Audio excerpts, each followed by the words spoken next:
Assalamu alaikum, welcome back to Generation Y. Before the break, we were talking about education, things surrounded by education like universities, sixth form, colleges, even secondary school.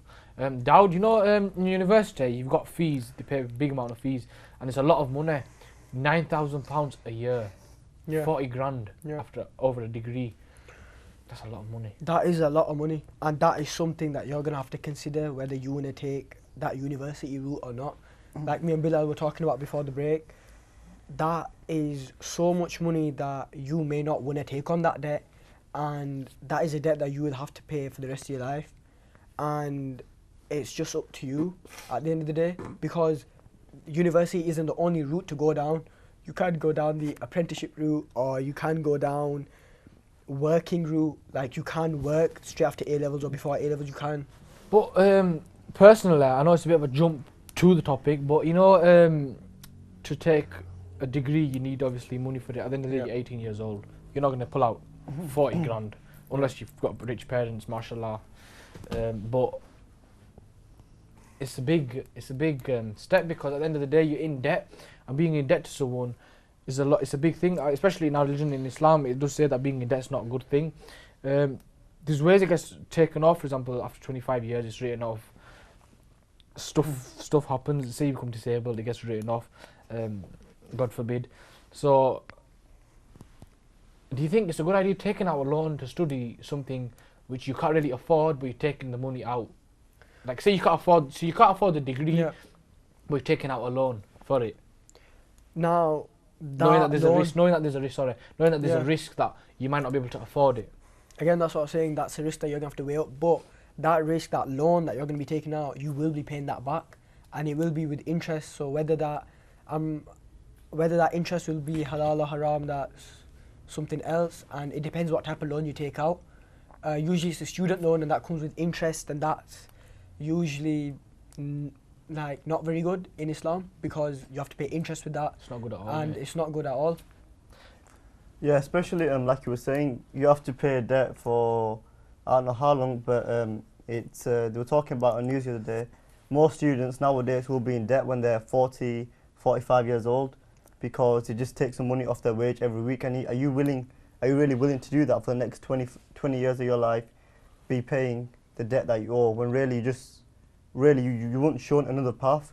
You were just told that you need to go to uni, you need to get into this debt, you need to pay this money to get education. That's why it's really important for students these days to see the different routes, such as apprenticeships, where they can work, gain experience in the work, and where their company actually pays to get the degree for them.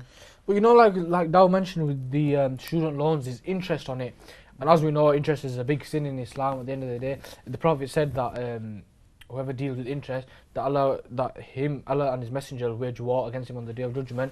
So, waging war against Allah subhanahu wa ta'ala and the Prophet, peace be upon him, is a big thing. Imagine that, against your creator, you're waging war. Do you think that there's other ways around it? Like, people say that you need to get this university fees, you need to do this, or should you do something that's in your means? Because at the end of the day, when you're going to your grave, you're not going to be questioned about what degree have you got. Are you got a degree in medicine or mathematics or civil engineering? It'll be all about what you've done in this life. So do you think it's really important to take a degree in university?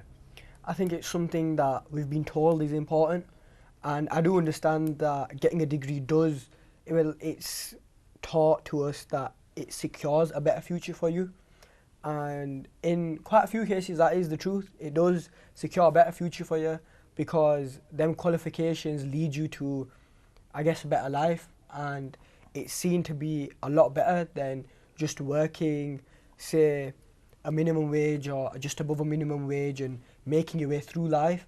But somewhere later on in life, that kind of levels out, where your loans and where someone with a loan levels out with a person who's been working their entire life.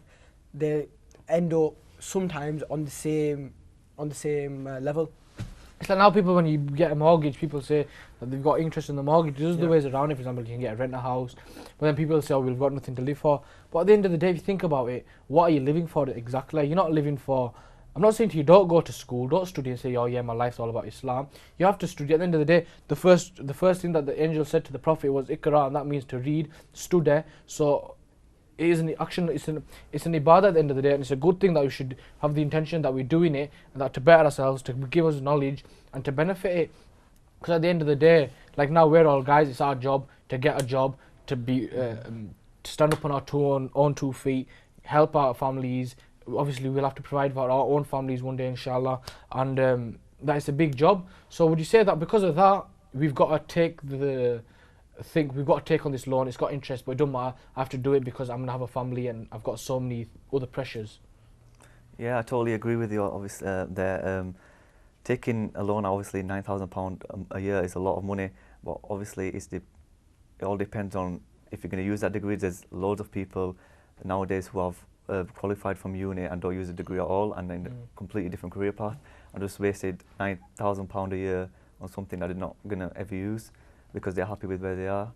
So obviously that's something that you keep in mind. But obviously, if you wanna succeed, if you wanna live a career path in what you study, then obviously take out that loan, because at the end, if you're gonna keep up with that same career path your whole life, then it's a good thing because you can support your family, travel the world, and do things that you want to do in life. Yeah, I definitely agree with what Tala and Dawood are both saying, because like Tala mentioned, people get a degree and they barely use that degree.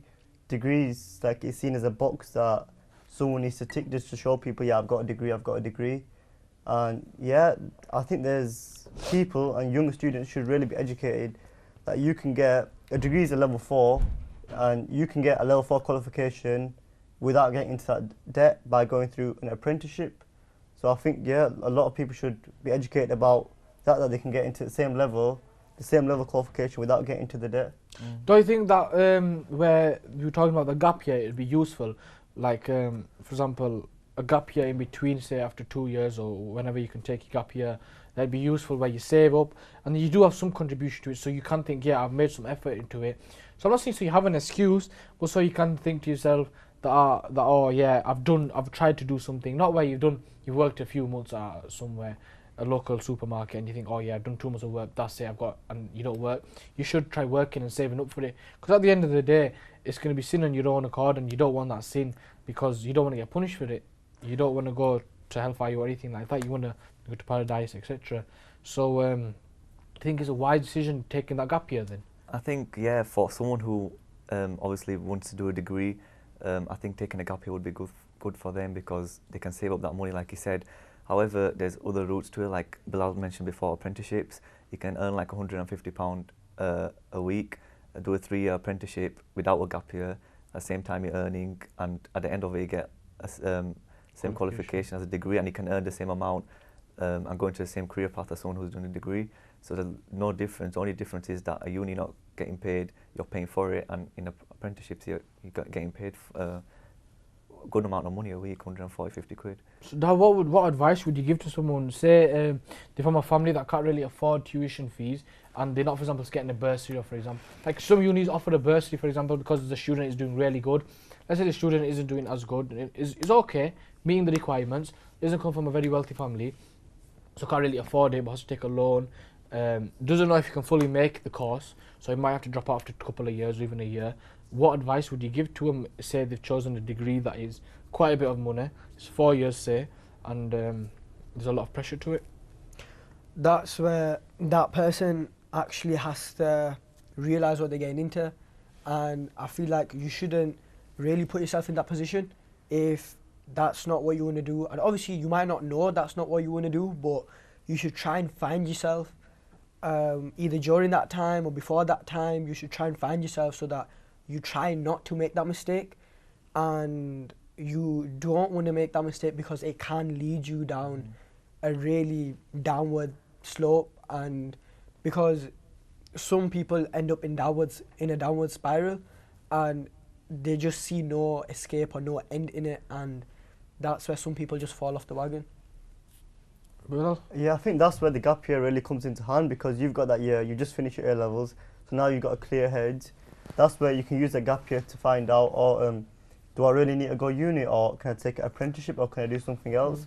that's what you can do in your gap year. And Yeah, definitely. yeah, Like Osama said, coming from a poor family, obviously if you come from a poor family, then obviously you might want to do a degree to help your family out, and taking that loan out could be a big advantage because maybe you haven't earned that much in your life before. So obviously there could be advantages on both sides, getting a degree and helping your family out at the same time, which obviously will sometime in the future you'll become successful. Just taking it away from university fees in general, do you think education, would you say your input into education, as in what I mean by the people that you're surrounded by, for example, friends, even family, their view on education has a big impact on the way, on your grades, for example, and the way you are as in general? Yeah, if you have friends, family that don't encourage you to study, don't encourage you to educate yourself, and obviously you're not going to get far in life. But if you have friends, if you're surrounded by the right people, the family that support you, and a family that is educated, and obviously you'll have the ambition to be successful in life, to get a degree, not even a degree, like we said before, apprenticeships, or work to help your family succeed. Doubt? No, that is quite a good point, but at the end of the day, you should try to make sure that you don't make any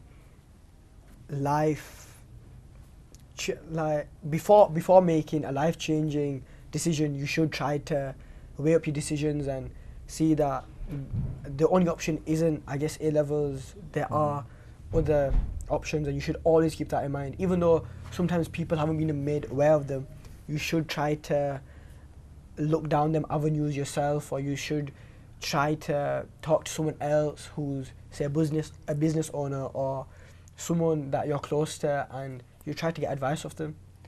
yeah, I think parents and your friends have a really big impact on Yeah. you, because if you're surrounded by people, like Tyler said, that are really well educated and want you to study, then you will end up studying.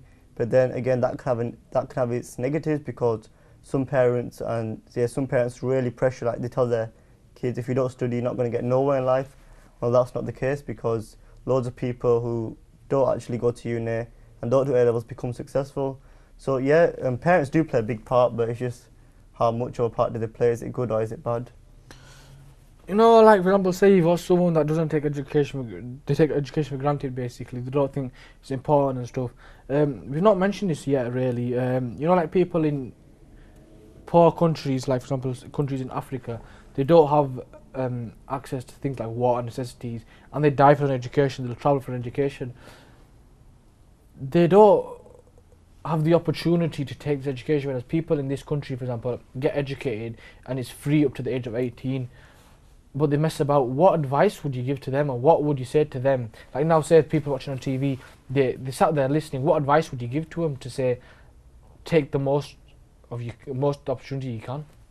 I feel like we just kind of take it for granted sometimes, and you know, we just don't realize what type of blessed situation we're in compared to other people. And sometimes people just don't like to reflect on the fact that there are other people in less fortunate situations, because we just don't want to feel bad about it, or we don't want to think about it too much, or we just don't want to seem like, you know, we're spoiled or something like that. But we are in a way spoiled, because we've grown up in a developed country in a good time, I guess, and a lot of people are educated, and where other people don't get educated, we have to a certain extent, but they've been robbed of that decision to make, and there's nothing to say to that. Like, No, in like a lot of places, like say for example in Somalia, they have to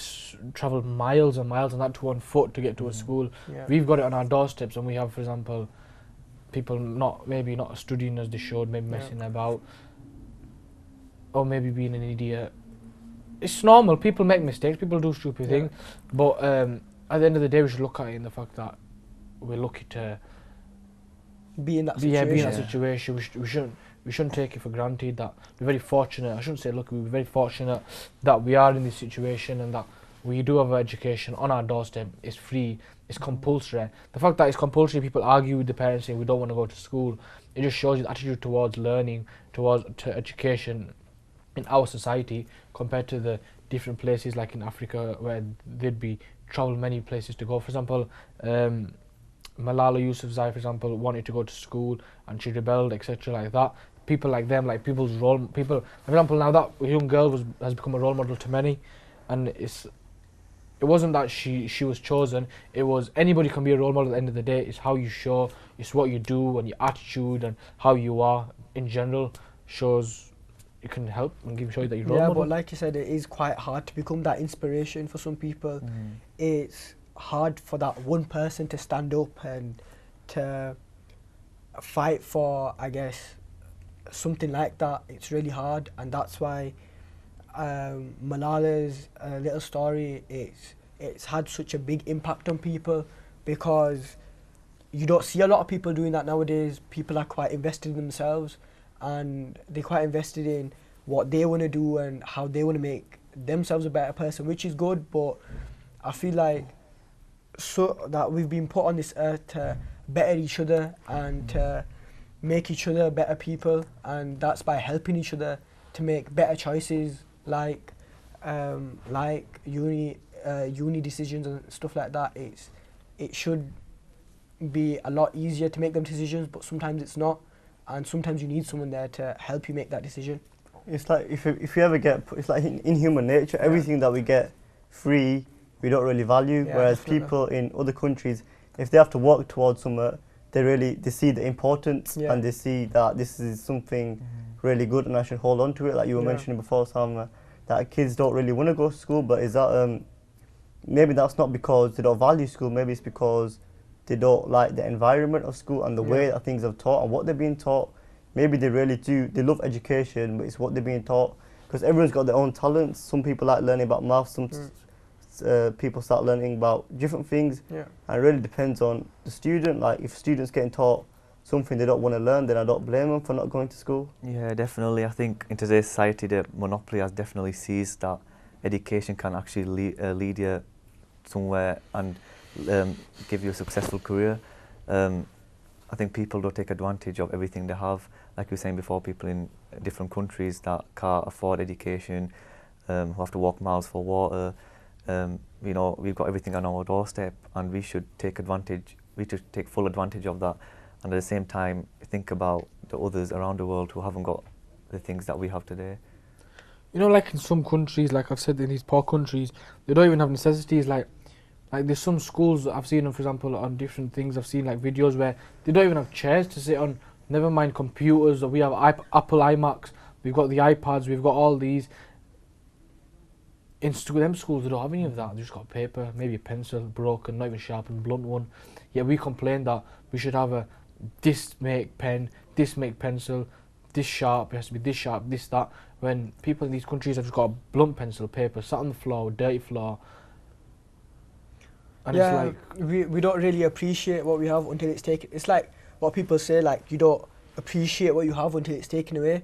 It's like, say, if your parents buy you a phone and say you've done really well, say in exams, and you've obviously earned it, but say you've done something bad, or say you haven't done well in recent exams and they take that phone away from you, you don't value that until it's been taken away from you. Like that's why sometimes when people pass away, you don't realize their impact on your life, and that's why some people forget all these things to say to someone before they pass away, because in that moment you don't think of all them things, and that's why you don't value certain things. You know, like in schools, like that. Just mentioning that. Linked to that is I was going to say that. Would you say it's due to upbringing? But then it gives you the fact that in schools, when say people messed about, the teachers obviously think what type of upbringing has this child had, that they've come to school. For example, say they sworn at a teacher, they think they've sworn at a teacher, they swear at the teacher. I wonder what the parents must be like, and it always goes back to the way the parents. But it's not the case, because there's a lot of parents out there that do want the kids to do well, brought the kids up right, taught them everything. For example, like some parents don't like when their kids swear, but when they go to school they'll swear. And okay, sometimes it's a bad habit. Maybe it's a bad habit they've got into and they're trying to stop. But do you blame the child, or would you blame the parents, given the fact that, for example, say they brought up in a certain way that shouldn't have been, they shouldn't have been, things they shouldn't have done. For example, say they swore at a teacher. would you blame that down to the individual or the teacher? I feel like you have to consider the fact that that student might have learnt that from somewhere, whether it's at home, whether it's at school. They must have learnt it from somewhere, whether it's from your friends or something like that. They've learnt it from somewhere, and sometimes students get away with it from the teacher. And Well, do you think in the same case, in the fact that that is to do with the child or the parents or even the or even the even the friends' environments or something like that? I do think environment it plays a huge role, because whatever environment we're in, we have to learn to adapt. So say that child's growing up with kids on his street, and them kids have brothers and sisters who swear, and that child, to fit in, he feels like he's going to also have to do the same things. And relating that back to education, like growing up with people around you getting really good grades, you're going to feel like you're going to have to adapt to make sure you also get them good grades to fit in. But if you grow up with people in a bad area where people are not getting such good grades, you're going to also feel like you need to be cool and adapt and do the things that they're doing. It's like that saying where people say when you go into an area where people are smoking and say you don't smoke, you'll still come out smelling of cigarettes because of the environment you come in. So it does make sense in the fact that, say you're surrounded by people swearing, it'll be on your tongue that you'll swear if this that, and it's makes sense that it comes the environment rubs off on you. It's like, for example, some people might not be influenced, but there'll be things that pick up and that are attached to that person.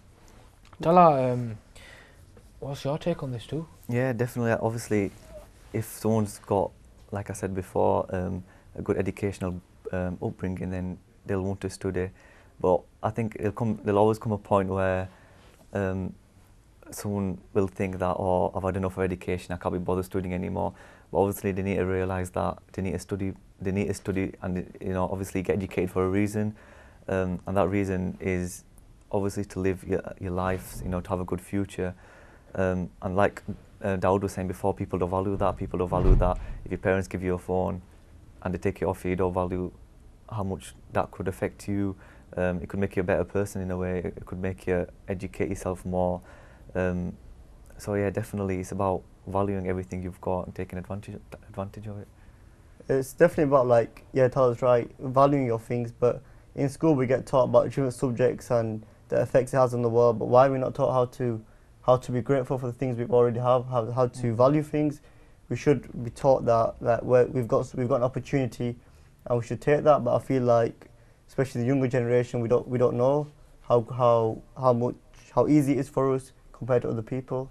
But knowing that on your own accord, do you think it's your job to go and advise your peers? For example, say Talaz doesn't know about this and you know about it. Shouldn't it be your job to advise him? At the end of the day, he's a friend. He's someone at your age, he's a friend, and at the end of the day, in Islam, we're all brothers and sisters, so we should be advising him, and it's a good thing. We'll get reward for it. So don't you see it as a job that you should advise? For example, let's say we advise Talha. Yeah, it's a job for all of us. We should all tell as many people as we can, but if we included it in, like, the school curriculum, I think it would, like, reach a lot more people, especially starting younger. It'd make us more grateful. Like all schools nowadays all have different rules, all have their own rules. You all see any two schools with exactly the same rules, and maybe that's the problem. Maybe all schools should have the same rules so that every child has that upbringing that they want to get educated, because one school might have rules which really makes a child want to learn, want to educate themselves, but other schools don't, and other schools have rules which, it's just calm rules that they don't want to get educated. Unfortunately, we've run out of time, guys. I'd like to thank Dawood, Talha and Bilal for coming on the show with me. And I'd like to thank you, dear viewers, for watching and paying attentively. Hope you've learned something today. Till next week, Assalamu alaikum wa rahmatullahi wa barakatuh.